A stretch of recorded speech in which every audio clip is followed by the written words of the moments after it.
Welcome in world of physics. प्यारे, हमारे YouTube channel United educators app में आपका स्वागत है। आपसे सब्सक्राइब करने के लिए हम कहने वाले नहीं हैं, क्योंकि प्यारे आप सब्सक्राइब कर चुके होंगे। तो फिर क्या कहना चाहते हैं? आपके फ्रेंड्स रह गए होंगे, रिलेटिव्स रह गए होंगे, उन्हें भी सब्सक्राइब करने के लिए कहिए, लाइक शेयर और कमेंट करने के लिए कहिए। जिन टॉपिक्स, जिन वीडियोज में कि उनको जरूरत हो, न्यूमेरिकल हो चाहे कोई टॉपिक हो, वो कमेंट में लिखें। जैसे ही टाइम मिलेगा संबंधित लेक्चर्स अपलोड हो जाएंगे प्यारे। और उनसे बेल आइकन भी प्रेस करने के लिए कहिएगा, जिससे अपलोडेड लेक्चर्स के जो वीडियो हैं वो विद इन टाइम उन तक पहुंच सके। ठीक है प्यारे, देखें भाई, आप लोगों का हाफ ईयरली एग्जाम नजदीक है। आप 10th का जब बोर्ड एग्जाम का प्रिपरेशन कर रहे थे और उस समय जब आप स्टडी करने बैठते थे तो आपके मन में ये आता था उस समय की अपनी पढ़ाई और प्रिपेयर होने वाले टॉपिक के बारे में सोच के आपको ये लगता था कि 1-1.5 घंटे पढ़ने में इतना ज्यादा टॉपिक प्रिपेयर हो जा रहा है एग्जाम टाइम में। काश ऐसे ही अप्रैल से लेके आज तक हम स्टडी किए होते तो हम टॉप करते। ऐसा आप सबके मन में आया था प्यारे। तो आपने ये सोचा भी था कि ठीक है, किसी तरह 10th निकल जाने दें, 11 में तीर मारेंगे। तो प्यारे, तीर मारो, हाफ ईयरली एग्जाम आपका नजदीक है। अब आप जो सोचे थे 10th के बोर्ड एग्जाम के टाइम में कि हम ऐसा कर सकते हैं, वो करके दिखाओ आप। ठीक है 11th फिजिक्स के second chapter motion in straight line का फर्स्ट लेक्चर है आज। मोशन, भैया देखो, motion is life and stage death. चलना ही जिंदगी है और ठहराव क्या है? मृत्यु। प्यारे जरा देखो, अभी सपोज करो कि आपकी अर्थ रिवॉल्व कर रही है अराउंड सन, और जो अर्थ और सन के बीच में लगने वाला ग्रेविटेशनल फोर्स है वो सेंट्रीपिटल फोर्स में कन्वर्ट हो जा रहा है और अर्थ रिवॉल्व कर रही है। लेकिन सपोज करो अर्थ अभी रोटेट करना बंद कर दे, रिवॉल्व करना बंद कर दे अराउंड सन, तो ग्रेविटेशनल फोर्स जो अभी सेंट्रीपिटल फोर्स में कन्वर्ट हो रहा था, अब वही ग्रेविटेशनल फोर्स क्या करेगा? अर्थ और सन का मिलन करा देगा। अब आप सपोज करो क्या होगा? हम आप रहेंगे नहीं। Motion is life stage. Electrons are revolving around nucleus. Electron और न्यूक्लियस के बीच में जो इलेक्ट्रोस्टैटिक फोर्स ऑफ अट्रैक्शन है, क्योंकि न्यूक्लियस पे पॉजिटिव चार्ज है, इलेक्ट्रॉन पे नेगेटिव है, तो वो इलेक्ट्रोस्टैटिक फोर्स आपका सेंट्रीपिटल फोर्स में कन्वर्ट हो रहा है और इलेक्ट्रॉन रिवॉल्व कर रहा है। सपोज करो इलेक्ट्रॉन रिवॉल्व करना बंद, तो वही electrostatic force of attraction electron और न्यूक्लियस को मिला देगा और एटम एग्जिस्ट ही नहीं करेगा। अब एटम ही नहीं एग्जिस्ट करेगा तो होल यूनिवर्स फॉर्म है किस एटम से? तो यूनिवर्स ही नहीं होगा। तो मोशन नहीं तो यूनिवर्स नहीं, मोशन नहीं तो सोलर सिस्टम नहीं। ठीक है, अब ऐसे कहीं भी देख सकते हैं आप, मतलब मोशन नहीं तो दिन रात नहीं होगा, मोशन नहीं तो ईयर टू ईयर चेंज नहीं होगा, हैप्पी न्यू ईयर नहीं मना पाएंगे, मोशन नहीं होगा तो सीजन नहीं चेंज होंगे, गर्मी ठंडी बारिश ये नहीं होगी। मतलब क्या बताएं, बस ये समझो कि motion is life and stage. यारे यहाँ पे कुछ types of motion, vibratory motion का डायग्राम बना हुआ है, लीनियर मोशन का, रोटेटरी मोशन का, सर्कुलर मोशन का, ऑसिलेटरी मोशन का, ये बहुत सारे मोशंस होते हैं। तो टाइप्स ऑफ मोशन है ये सब। तो प्यारे, हम लोग चलते हैं नेक्स्ट पॉइंट। अब हमारा आपसे ये क्वेश्चन है कि आप अभी इस समय इस क्लास में बैठे हैं सब, या जो भी ये लाइव वीडियो देख रहे होंगे, या जो अपलोडेड वीडियो बाद में देखेंगे, उन सबसे ये क्वेश्चन है कि आप अभी रेस्ट में हो या मोशन में? तो आप रेस्ट में। अच्छा ठीक। अच्छा हम ये कहें कि आप मोशन में हो, मेरी बात मानोगे कि नहीं मानोगे आप? मेरी बात आप मानोगे या नहीं मानोगे? कैसे क्या है? देखो भाई, हम आपसे क्वेश्चन करते हैं कि आप एक बस में बैठे हुए हैं या बस में खड़े हैं और बस चल रही है, बस चल रही है, हम बस में खड़े हैं और बस चल रही है। आप रेस्ट में हैं या मोशन में, जरा बताइए। आप खड़े हैं, मन में आ रहा होगा हाँ हाँ रेस्ट में है, और बस चल रही है, ये भी मन में आ रहा होगा कि उसी बस में हम बैठे हैं, हम कैसे रेस्ट में, मोशन में। ठीक है, तो देखो अभी आप बस में हैं और बस में रहते हुए, बस में रहते हुए आप जो है बस के सीट्स या जो उसकी बाउंड्रीज हैं चारों तरफ, उसके रिस्पेक्ट में आप रेस्ट में। लेकिन ये जो पर्सन बस में नहीं है, बाहर सड़क पे खड़ा है, देखो चिल्ला के बोल रही यू आर मूविंग, इसका मतलब आप ही रेस्ट में है और आप ही मोशन में है। डिपेंड्स ऑन रेफरेंस पॉइंट, किसके रिस्पेक्ट में हम बात कर रहे हैं। जब रेफरेंस पॉइंट बस के अंदर ही है, जैसे बस की सीट है, इलेक्ट्रिक बोर्ड्स हैं, ड्राइवर की सीट है या अदर पैसेंजर्स हैं, तो उनके रिस्पेक्ट में आप रेस्ट में हैं। But you are in motion with respect to an observer who is standing outside the bus। ठीक है, तो रेफरेंस पॉइंट चेंज करेंगे तो आप ही मोशन में है और आप ही क्या है, आ रही बात समझ में? ऐसे ही आप कह सकते हैं एक रनिंग ट्रेन है, स्ट्रेट ट्रैक पे ट्रेन खूब तेजी से जा रही है और उसके किसी कंपार्टमेंट में आप बैठे हुए हैं, तो बेटा आप रेस्ट में हो। ठीक है, with respect two seats, windows, electric board, fans and other passengers of the same compartment, but you are in motion, you are in motion with respect to an observer who is standing side of the track। side of the track मतलब train के बाहर खड़ा है, उसके respect पे आप motion में हो। अच्छा ठीक है, क्या आप जब ट्रेन से जा रहे हैं तो आसपास जो बाग है, खेत है, जो पेड़ पौधे हैं, क्या वो भी मूव कर रहा है? अच्छा वो नहीं मूव कर रहा है, लेकिन जब विंडो सीट पे आप बैठते हैं और पेड़ और बगिया वगैरह ऑब्जर्व करते हैं तो आपको क्या लगता है? अच्छा मूव करते हुए लगता है, जैसे ट्रेन इधर जा रही है तो आपको ऐसा लगता है पेड़ ऐसे भाग रहा है, ऐसे भाग रहा है, ऐसा है। चलो पेड़ तो रेस्ट में था, मोशन में कैसे हो गया? अब आपने रेफरेंस पॉइंट किसको मान लिया? खुद को। अब आप ये भूल गए कि आप मोशन में हो, क्योंकि रेफरेंस पॉइंट हम हमेशा एज्यूम करना चाहते हैं रेस्ट में। जब आप खुद को रेफरेंस पॉइंट मान लिए और आप भूल गए कि आप मोशन में हैं, तो आपकी पोजीशन मतलब पेड़ की पोजीशन आपके रिस्पेक्ट पे चेंज होने लगी और आपको पेड़ मोशन में दिख गया। एक्चुअली क्या पेड़ मोशन में था? तो ऐसी गलतफहमियां बहुत हुई है।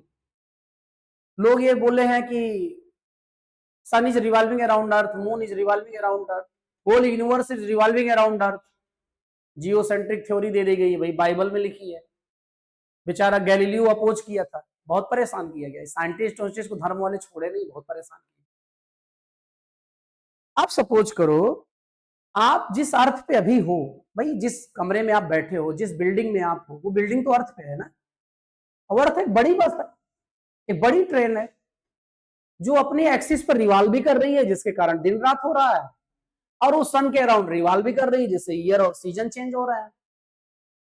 तो जब आप रनिंग ट्रेन में मतलब अर्थ में आप बैठे हो जो रोटेट भी कर रही है एक्सिस पर और सन के अराउंड रिवॉल्व भी कर रही है, तो आप कैसे रेस्ट में हो सकते? ठीक है, तो यदि आप अपने को बोल रहे हैं रेस्ट में या आप बोल रहे हैं मोशन में, दोनों सिचुएशन में you have to give reference point. Without reference point we cannot confer that we all are in motion, are in rest. ठीक है, व्हाट इज रेफरेंस पॉइंट? तो प्यारे जो है रेफरेंस पॉइंट है, देखिएगा, such point with respect to which we can explain position of an object at any stand known as reference point or origin. ठीक है, ठीक, फिर से रीड कर दे रहे हैं, such point with respect to which we can explain position of an object at any stand known as reference point or origin. ठीक है, अब जरा देखें आप, ये एक बस है, इसकी इनिशियल पोजीशन है t इज इक्वल टू 0 पर ये पोजीशन, और जब टाइम t हो गया तो फाइनल पोजीशन है। अब ये जो ऑब्जर्वर है ये रेफरेंस पॉइंट है, इसके रिस्पेक्ट टू पहले पोजीशन ये थी, अब पोजीशन ये हो गई, पोजीशन चेंज हो गई विद टाइम, तो ऑब्जेक्ट मोशन में, ऑब्जेक्ट क्या है, मोशन में है। यहां ये जो बच्चा खड़ा है इनसाइड द रनिंग ऑब्जेक्ट खड़ा है तो अपने को रेस्ट में मानेगा with respect to other objects in the same moving object, जैसे सीट्स हुई, अदर पैसेंजर्स हुए, उनके रिस्पेक्ट में रेस्ट में है। लेकिन वो जो बस में नहीं है, बाहर खड़ा है, तो उसके रिस्पेक्ट में ये क्या है, मोशन में है। तो रेफरेंस पॉइंट चेंज कर रहे हैं, वही चीज रेस्ट में है, वही चीज क्या है, मोशन में। क्यों प्यारे? ठीक है, तो रेफरेंस पॉइंट हमारे ख्याल से आप समझ गए। अब आती है बात पॉइंट ऑब्जेक्ट की। ये पॉइंट ऑब्जेक्ट क्या है? तो प्यारे जैसे एक 4 लेन रोड है, स्ट्रेट 4 लेन रोड, आपके बगल ट्रक खड़ी है, क्या आप ट्रक को पॉइंट ऑब्जेक्ट कह सकते हैं? नहीं कह सकते। ठीक है, नहीं कह सकते भाई, क्योंकि जब उसकी साइज बहुत बड़ी दिख रही है, हम कैसे कह सकते हैं उसको पॉइंट, कैसे कह सकते हैं? लेकिन अब उस ट्रक को ड्राइवर ने स्टार्ट कर दिया और ट्रक आगे जा रही है, अब आप खड़े होकर ट्रक को ऑब्जर्व कर रहे हैं, ट्रक धीरे धीरे आपसे दूर जा रही है, तो ट्रक छोटी होती जा रही है या छोटी एपियर हो रही है? आपको छोटी एपियर हो रही है, और ऐसे धीरे धीरे ट्रक आपसे दूर होती जाए, एक समय ट्रक क्या लगने लगेगी, बहुत सही, क्या लगने लगेगी, पॉइंट ऑब्जेक्ट। ठीक है, इसका मतलब कोई भी ऑब्जेक्ट पॉइंट ऑब्जेक्ट हो सकता है यदि उसकी साइज निग्लिजिबल हो और ऑब्जेक्ट और ऑब्जर्वर के बीच के गैप के कंपैरिजन में। ठीक है, जैसे अर्थ क्या पॉइंट ऑब्जेक्ट है अभी आपके लिए? नहीं, लेकिन इसी अर्थ की पिक ले आप जुपिटर से, प्लूटो से, सैटर्न से, तो आपको अर्थ क्या दिखेगी, पॉइंट ऑब्जेक्ट दिखेगी। भाई आप रात में देखो जुपिटर दिखता है स्काई में एज ए स्टार, स्टार की तरह दिखता है। ठीक है, और आप उसी को टेलीस्कोप से देखें समझ में आ जाता है जुपिटर स्टार नहीं है। ठीक है, लेकिन पॉइंट जैसा दिखता है। अब आप सुन रखे हैं कि जुपिटर अर्थ का भी की साइज का नंबर ऑफ टाइम्स है, लेकिन फिर भी पॉइंट ऑब्जेक्ट लग रहा है ना। क्यों? क्योंकि उसकी जो खुद की साइज है और अर्थ और जुपिटर के बीच का जो गैप है उसके कंपैरिजन में उसकी साइज निग्लिजिबल है, पॉइंट ऑब्जेक्ट लग रहा है। कोई भी चीज पॉइंट ऑब्जेक्ट हो सकती है। तो प्यारे पॉइंट ऑब्जेक्ट यहां लिखा है, if size of an object is negligible in comparison to gap between object and observer, उसको हम पॉइंट ऑब्जेक्ट बोलेंगे। ठीक है, तो मोशन एंड रेस्ट क्या है? if position of any object changes with time with respect to reference point, then that object is in motion, otherwise in a rest। ठीक है, वो कोई मामला है नहीं, तो डिफिनेशन आप देख लेंगे। आप नोट्स बनाना चाहेंगे तो थोड़ा स्क्रीनशॉट लेके जूम करके नोट्स बना लीजिएगा। प्यारे आगे बढ़ते हैं। अब टाइप्स ऑफ मोशन, तो मेन मतलब बात कर रहे हैं 1 डायमेंशनल, 2 डायमेंशनल, 3 डायमेंशनल। अब ये डायमेंशनल क्या है पहले ये समझें, फिर आते हैं डिफिनेशन पे हम सब। तो मेरे प्यारे, मेरे प्यारे, ये आपकी एक्स एक्सिस है, ये वाई एक्सिस है, और यहां पर जेड एक्सिस होगी। जब हम ऐसे बनाते हैं साइन, इसका मतलब होता है normal to the plane of paper inward, inward. ऐसे बनाते हैं इसका मतलब होता है normal to the plane of paper outward. क्या? आउटवर्ड। यहाँ ये एक्स एक्सिस है, ये वाई एक्सिस है, और ये क्या है, जेड एक्सिस। अब एयर में खींच नहीं सकते हैं, तो यहां हम आउटवर्ड का सिंबल बना दिए हैं, और जहां एक्स और वाई और जेड एक्सिस इंटरसेक्ट करते हैं उसे ओरिजिन बोलते हैं। क्या बोलते हैं? ओरिजिन बोलते हैं। अब मेरे प्यारे 1 2 3 4 1 2 3 और इस पॉइंट के कोऑर्डिनेट को क्या बोल दोगे आप? हाँ तेज से बोलो। 4, 3। इसमें एक कोऑर्डिनेट एक्स है, एक कोऑर्डिनेट क्या है? वाई है। एक्स 4 है, एक्स क्या है? 4 है, एक्स इज इक्वल टू 4 है, और वाई इज इक्वल टू क्या है? 3 है। ठीक है। अच्छा, इस पॉइंट का कोऑर्डिनेट क्या हो जाएगा? क्या हो जाएगा? 4, 2। अच्छा, इस पॉइंट का कोऑर्डिनेट क्या हो जाएगा? 4, 1। अच्छा, इस पॉइंट का कोऑर्डिनेट क्या हो जाएगा? 4, 0। इसका मतलब एक्स एक्सिस पर केवल एक्स कोऑर्डिनेट है, बाकी एब्सेंट हो गए क्योंकि वाई 0 हो गया यहाँ पे। तो एक्स एक्सिस पर एक्स कोऑर्डिनेट होगा, वाई और जेड 0 रहेगा। अब यहां चले आए, अभी इस पॉइंट का कोऑर्डिनेट जरा बोल दो तो। 1, 3। अच्छा, इस पॉइंट का कोऑर्डिनेट बोल दो। 0, 3। वाई एक्सिस थी, कौन सा कोऑर्डिनेट 0 है? एक्स, वाई कोऑर्डिनेट है, तो वाई एक्सिस पे वाई कोऑर्डिनेट रहेगा, एक्स और जेड 0 रहेगा। एक्स एक्सिस पर एक्स कोऑर्डिनेट रहेगा, वाई और जेड 0 रहेगा, और जेड एक्सिस पर जेड कोऑर्डिनेट रहेगा, एक्स और वाई 0 रहेगा। मतलब जिसके नाम घर है वो रहेगा, और जिसके नाम घर नहीं है वो नहीं रहेंगे। जैसे एक्स एक्सिस घर एक्स के नाम है, तो एक्स एक्सिस पे एक्स कोऑर्डिनेट रहेगा, वाई और जेड 0 रहेंगे क्योंकि उनके नाम घर है ही नहीं है। वाई एक्सिस पे वाई एक्सिस के नाम पे घर है, तो उसमें वाई कोऑर्डिनेट रहेगा, एक्स और जेड 0 रहेंगे। और जेड एक्सिस पे जेड के नाम पे घर है, जेड कोऑर्डिनेट रहेगा, और एक्स और वाई 0 रहेंगे। समझे आप? अब आप जिस कमरे में बैठे हैं, चाहे क्लासरूम में हो या घर में हो, यदि आप मेरी तरफ फेस करके बैठे हैं, तो अपने बैक साइड और जो लेफ्ट कॉर्नर है, ठीक है, अपने बैक साइड और जो लेफ्ट कॉर्नर है उसको ओरिजिन मान लो। क्या मान लो? ओरिजिन। ठीक है, तो हम उसे क्या मान लेंगे? ओरिजिन। बहुत सही। अच्छा, वो ओरिजिन है। अब आप अपनी कॉपी में एक्स एक्सिस ऐसे ड्रा करते हो, ये एक्स एक्सिस हो गई, और वाई ऐसे ड्रा करते हो, ये वाई एक्सिस हो गई, और जेड ऐसे ड्रा करते हो, ये जेड एक्सिस हो गई। X axis, Y axis, Z axis, इन तीनों एक्सिस का इंटरसेक्शन पॉइंट ओरिजिन। क्या हो गया? ओरिजिन हो गया। ठीक है, एक्स एक्सिस पे कौन कौन सा कोऑर्डिनेट एब्सेंट रहेगा? 0 रहेगा, मतलब वाई और जेड। अच्छा, वाई एक्सिस पे कौन कौन 0 रहेगा?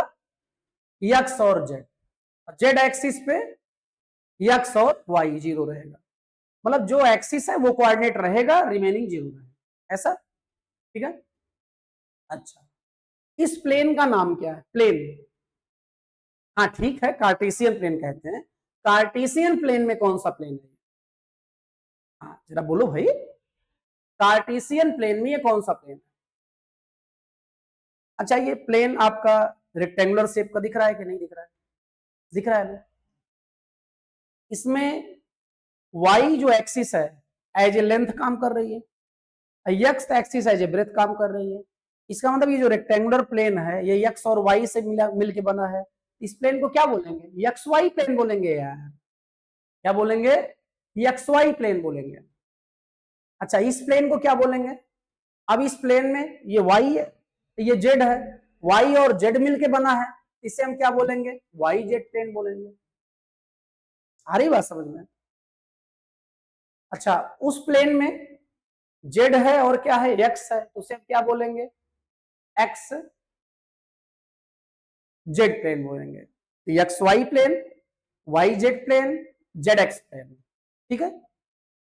अब कोई ऑब्जेक्ट यहां पे है, यहां जहां हम ऐसे हमारा हाथ है, तो बेटा इस ये जो भी हाइट है उसे हम क्या बोलेंगे, जेड कोऑर्डिनेट। मतलब जेड एक्सिस के पैरेलल मेजर कर रहे हैं तो जेड कोऑर्डिनेट हो गया, एक्स के पैरेलल मेजर करेंगे तो एक्स कोऑर्डिनेट हो गया, वाई के पैरेलल मेजर करेंगे तो वाई कोऑर्डिनेट हो गया। ये सब तो आप जानते ही हैं पहले से। अब हम यहां से धीरे धीरे नीचे जा रहे हैं, ना तो हमारा एक्स कोऑर्डिनेट बदल रहा है ना तो वाई बदल रहा है, लेकिन हम नीचे जा रहे हैं। नीचे जा रहे हैं, कौन सा कोऑर्डिनेट सही हो रहा है, जेड। और जब हम फर्स्ट पे पहुंच जाएंगे तो जेड कोऑर्डिनेट क्या हो जाएगा, 0। इस प्लेन का नाम क्या था, एक्स वाई प्लेन। कौन सा कोऑर्डिनेट इस पर गायब हो गया, जेड कोऑर्डिनेट गायब हो गया। एक्स वाई प्लेन मतलब एक्स और वाई के नाम पे घर था, तो जिसके नाम पे घर है वही रहना चाहिए। घर में जेड का नाम नहीं था तो जेड गायब हो गया। एक्स वाई प्लेन में कौन गायब है, जेड 0 है। यही बात समझ में। अब इसे इधर ले जाना है तो हम ना तो लेवल चेंज कर रहे हैं तो जेड नहीं बदल रहा है, अब ऐसे चल रहे हैं तो वाई भी नहीं चेंज हो रहा है, लेकिन एक्स धीरे धीरे क्या हो रहा है, कम हो रहा है। और जब इस पर पहुंच जाएंगे इस वाली दीवार पे तो हमारा एक्स क्या हो जाएगा, 0 हो जाएगा। इसका नाम आप क्या बोले थे, वाई जेड प्लेन। कौन 0 है यहाँ पे, एक्स 0 है। वाई जेड के नाम पे घर है, वाई जेड रहेगा और एक्स क्या रहेगा, एब्सेंट रहेगा यहाँ पे। आ रही बात समझ में, ठीक है। अब उस प्लेन की बात करें, हम ऐसे जा रहे हैं, ऐसे वाई के पैरेलल मूव कर रहे हैं तो हमारा एक्स नहीं बदल रहा है, जेड नहीं बदल रहा है, लेकिन वाई तो सही हो रहा है। अब वहां उस वाली दीवार पहुंचने में वाई क्या हो गया, 0 हो गया। उस दीवार का नाम क्या बोले थे हम, एक्स और जेड, एक्स जेड प्लेन बोले थे, वहां वाई 0 हो गया। इसका मतलब एक्स वाई प्लेन पे एक्स वाई कोऑर्डिनेट ही रहेगा, जेड एब्सेंट रहेगा। वाई जेड प्लेन पे एक्स एब्सेंट रहेगा, जेड एक्स प्लेन पे वाई एब्सेंट रहेगा। मतलब ये रट लो कि जिसके नाम घर है वो रहेगा, जिसके नाम घर नहीं है वो एब्सेंट रहेगा। एक्स एक्सिस पे कौन रहेगा, एक्स रहेगा, वाई जेड 0 रहेगा। वाई एक्सिस पे वाई रहेगा, एक्स और जेड 0 रहेगा। जेड एक्सिस पे जेड रहेगा, एक्स और वाई 0 रहेगा। एक्स वाई प्लेन में जेड 0 होगा, वाई जेड प्लेन में एक्स 0 होगा, जेड एक्स प्लेन में वाई 0 होगा, कोई प्रॉब्लम नहीं। अब हम बात करते हैं 1 डायमेंशन मोशन, 2 डायमेंशनल मोशन और 3 डायमेंशनल मोशन क्या है, और यही कंप्लीट करके इस लेक्चर को आज रोकेंगे। और फिर इसके आगे के पोर्शन जैसे distance, displacement, speed, velocity, instantaneous speed, instantaneous velocity, acceleration, uniform motion, non uniform motion, इतनी चीजें हम लोग डिस्कस करेंगे नेक्स्ट वीडियो में। ठीक प्यारे, तो ध्यान दें, हम एक्स एक्सिस के एलॉन्ग मूव कर रहे हैं, ठीक है, एक्स एक्सिस के एलॉन्ग मूव कर रहे हैं तो वाई और जेड कोऑर्डिनेट लगातार 0 बना रहेगा और एक्स वेरी करेगा। आपके पास 3 डायमेंशन है, एक्स वाई और जेड, जिसमें जब आप एक्स के एलॉन्ग चल रहे हैं, किसके एलॉन्ग चल रहे हैं, एक्स के एलॉन्ग चल रहे हैं तो वाई और जेड लगातार 0 बना हुआ है और एक्स वेरी कर रहा है।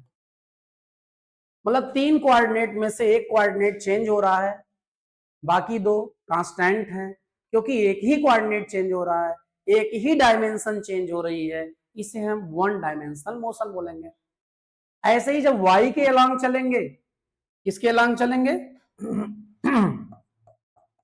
y के अलोंग चलेंगे तो x 0 रहेगा और z 0 रहेगा, लेकिन y लगातार चेंज होता रहेगा। 3 में 2 कांस्टेंट है, एक चेंज हो रहा है, एक ही डायमेंशन चेंज हो रहा है 3 डायमेंशन में से। चेंज ही क्या है, पोजीशन का चेंज क्या है, मोशन है, इसीलिए 1 डायमेंशन मोशन बोला जाएगा। ऐसे ही आप जेड के अलोंग चल रहे हैं, किसके अलोंग चल रहे हैं आप, जेड के अलोंग चल रहे हैं तो जेड के अलोंग जब चलेंगे आप तो x 0 रहेगा, y 0 रहेगा और वहां z चेंज होगा।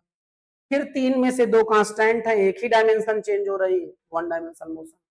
तो प्यारे जरा ध्यान दें, x एक्सिस के अलोंग चलेंगे, y एक्सिस के अलोंग चलेंगे या z एक्सिस के अलोंग चलेंगे, 1 डायमेंशन मोशन बोला जाएगा। अच्छा चलो हम यहाँ पे हैं, ये कोऑर्डिनेट z था क्योंकि z एक्सिस के पैरेलल मेजर किया गया, ये कोऑर्डिनेट x था क्योंकि x के पैरेलल मेजर किया गया, ये कोऑर्डिनेट y था क्योंकि y के पैरेलल मेजर किया गया। अब हम यहां से x के पैरेलल चल रहे हैं, x के पैरेलल, तो देखिए ना तो y चेंज हो रहा है और ऊपर नीचे नहीं जा रहे हैं तो z भी नहीं चेंज हो रहा है, लेकिन x लगातार क्या हो रहा है, चेंज हो रहा है। इसका मतलब x के पैरेलल चल रहा है तब भी हमारा z कोऑर्डिनेट और y कोऑर्डिनेट कांस्टेंट है, लेकिन x लगातार क्या हो रहा है, बदल रहा है। तो 3 डायमेंशन में से एक ही डायमेंशन बदल रहा है, बाकी 2 डायमेंशन कांस्टेंट है, तो 1 डायमेंशन मोशन हो गया। तो x के पैरेलल चलेंगे तब भी 1 डायमेंशन मोशन हो गया।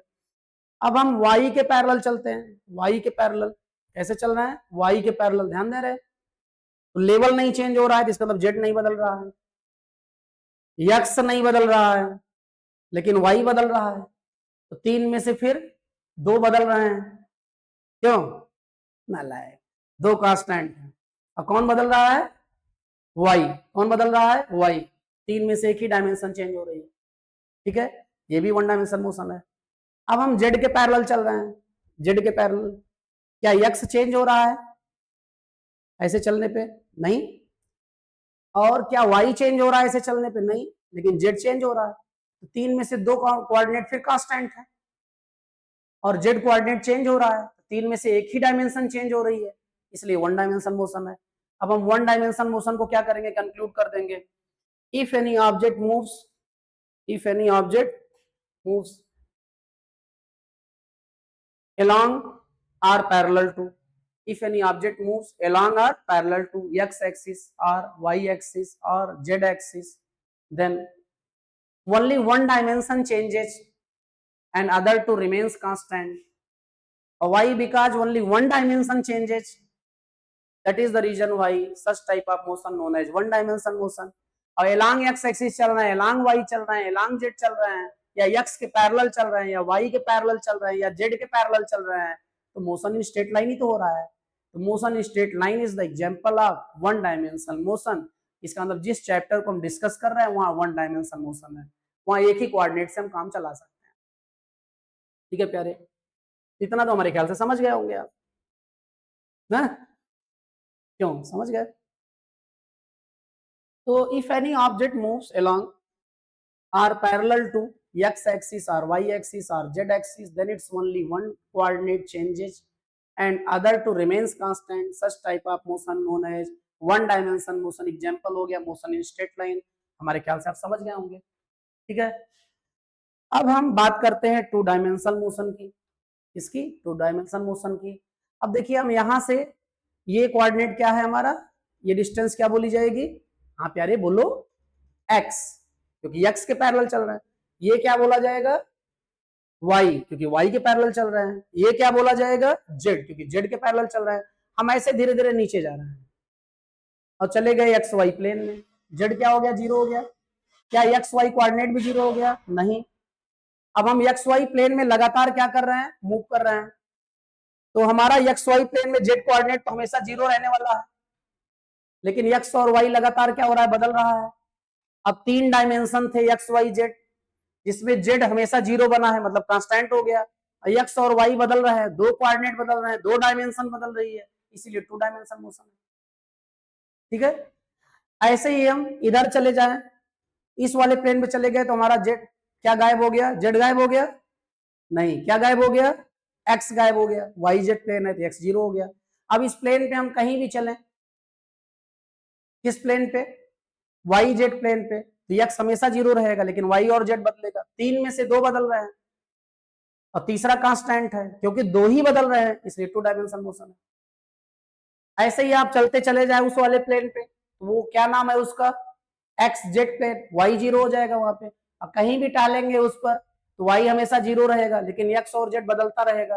3 में से 2 बदल रहे हैं, एक कांस्टेंट है, इसका मतलब क्या है, 2 डायमेंशन मोशन है।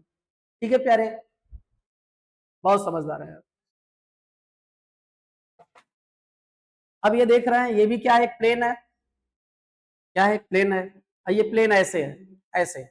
ये प्लेन अभी किसके पैरेलल है, एक्स वाई प्लेन के पैरेलल है। अब ये क्या बोला जाएगा, जेड बोला जाएगा। तो जेड यहाँ कहीं भी जाएंगे चेंज नहीं होगा, क्योंकि लेवल चेंज नहीं हो रहा है, तो जेड हर जगह कांस्टेंट रहेगा। लेकिन एक्स और वाई लगातार बदलेगा, इसका मतलब 3 में से 2 बदल रहे हैं और एक कांस्टेंट है, जेड कांस्टेंट है। 3 में से 2 डायमेंशन बदल रहे हैं, फिर से 2 डायमेंशन मोशन हो गया। ये प्लेन किसके पैरेलल है, अभी वाई जेड प्लेन के पैरेलल है। अब हम यहां बात करें तो y, यहां बात करें तो y, यहां बात करें तो y हर जगह क्या होगा, कांस्टेंट होगा। लेकिन यहां z कम होगा, यहां z ज्यादा होगा, यहां z कम होगा और यहां z ज्यादा होगा, यहां y ज्यादा होगा और यहां y कम होगा। तो y और z बदल रहा है, y और z बदल रहा है, ठीक है। और क्या कांस्टेंट है, x कांस्टेंट है कि y कांस्टेंट। टीचर पर भरोसा कभी मत करना, अपना दिमाग जगा के बैठो। ये डिस्टेंस किसके पैरेलल मेजर हो रही है, x के। किसके पैरेलल, तो यहां x नहीं बदल रहा है लेकिन y और z बदल रहा है। तो y z प्लेन के पैरेलल हैं तो y z बदल रहा है, x कांस्टेंट है। फिर से कैसा मोशन हो गया, 2 डायमेंशन मोशन हो गया। तो प्यारे अब हम इसको कंक्लूड कर सकते हैं, if any object moves in xy plane are parallel to xy plane, in yz plane are parallel to yz plane, in zx plane are parallel to zx plane, it's only 2 dimension changes and third remains constant because only 2 dimension changes, hence it is known as 2 dimension motion। अब आप चाहे X Y plane, Y Z plane, Z X plane, आप plane कह रहे हो ना, या X Y के पैरेलल प्लेन, वाई जेड के parallel plane, Z X parallel plane, plane कह रहे हो ना, इसीलिए 2 dimension motion is the example of motion in plane. 2 dimension motion का एग्जांपल क्या है, मोशन इन प्लेन है, कि मोशन इन प्लेन का एग्जांपल है 2 डायमेंशन मोशन। 2 डायमेंशन मोशन का एग्जांपल है मोशन इन प्लेन प्यारे, ठीक है। तो अगला चैप्टर आपका मोशन इन प्लेन ही होगा, circular motion, projectile motion, motion in plane के 2 एग्जांपल्स होंगे जिनके बारे में हम लोग डीपली डिस्कस करेंगे, ठीक है। तो यहाँ फिर से देखें 2 dimension motion, if any object moves in or parallel to X Y plane, Y Z plane और Z X plane, then its 2 coordinate changes and third remains constant, such type of motion known as 2 dimension motion. Example क्या है, motion in plane है। Motion in plane में 2 topic पढ़ेंगे, circular motion और projectile motion. ये दोनों भी क्या है, मोशन इन प्लेन के एग्जांपल्स हैं, ठीक प्यारे। अब 3 डायमेंशन मोशन क्या है, अब इस कमरे में किसी कोने में आप सेंट स्प्रे कर दो, पूरा कमरा महक जाता है। इसका मतलब जो सेंट के मॉलिक्यूल्स थे वो चारों तरफ गए हैं फ्री स्पेस में या स्पेस में, इसका मतलब उनका एक्स वाई और जेड तीनों कोऑर्डिनेट चेंज हुआ है। अब तीनों चेंज हुआ है तो क्या बोला जाएगा, मोशन इन 3 डायमेंशन बोला जाएगा। तो हमारे ख्याल से आप 1 dimension motion, 2 dimension motion, 3 dimension motion अच्छे समझ गए होंगे। रेफरेंस पॉइंट किसे कहते हैं, पॉइंट ऑब्जेक्ट किसे कहते हैं, रेफरेंस पॉइंट का क्या रोल है मोशन और रेस्ट डिसाइड करने में, ये सारी चीजें समझ गए होंगे। नेक्स्ट वीडियो जो आपका प्यारे होगा वो distance, displacement, speed, velocity, instantaneous speed, instantaneous velocity, acceleration और uniform motion, non uniform motion, इतनी चीजें नेक्स्ट वीडियो में आपके कवर करेंगे और उससे रिलेटेड थोड़े बहुत न्यूमेरिकल्स, ठीक है प्यारे। तो इतनी देर तक आप हमारे साथ बने रहे, उसके लिए आपको थैंक्स बोलते हैं,